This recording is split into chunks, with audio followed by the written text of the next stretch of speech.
So I'm an ER doctor and I have a story that is 100% true and still gives me chills to this very day. And although I got permission to tell it, I haven't told many people until now. Many years ago, I was working in the ER and I got a patient who was a drowning victim, a 5-year-old girl who had fallen in the family swimming pool. When paramedics brought her in, they were doing CPR still. She had no pulse, no blood pressure, she wasn't breathing, and no signs of life. We brought her back to the ER room and we attempted to resuscitate her. I placed a breathing tube, and fortunately, after about 10 minutes, we got her pulse and blood pressure back.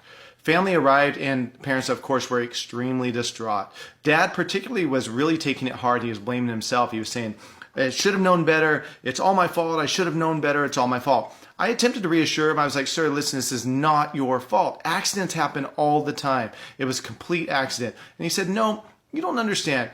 When I was a little kid, I went to stay with my grandparents and they told me not to go down to the river that was right behind their house.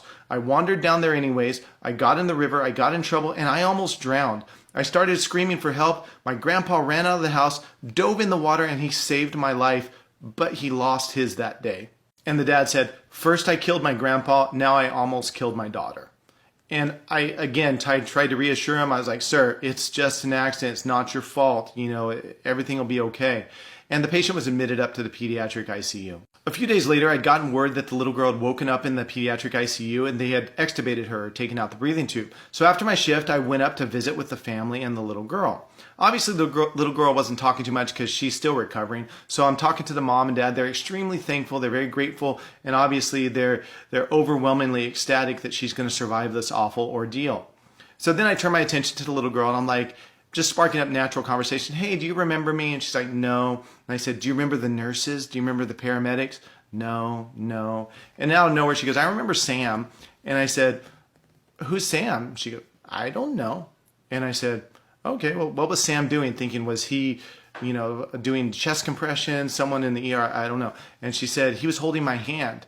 And I said, what did he look like? She said, he was wearing a hat and a funny jacket. And then I'm like, okay, I didn't know who she was talking about.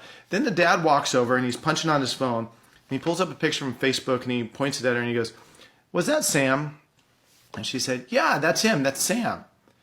And dad turns to mom and he goes, oh my God, that's my grandpa.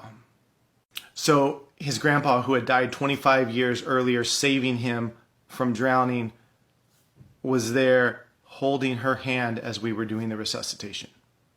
Literal goosebumps to this very day.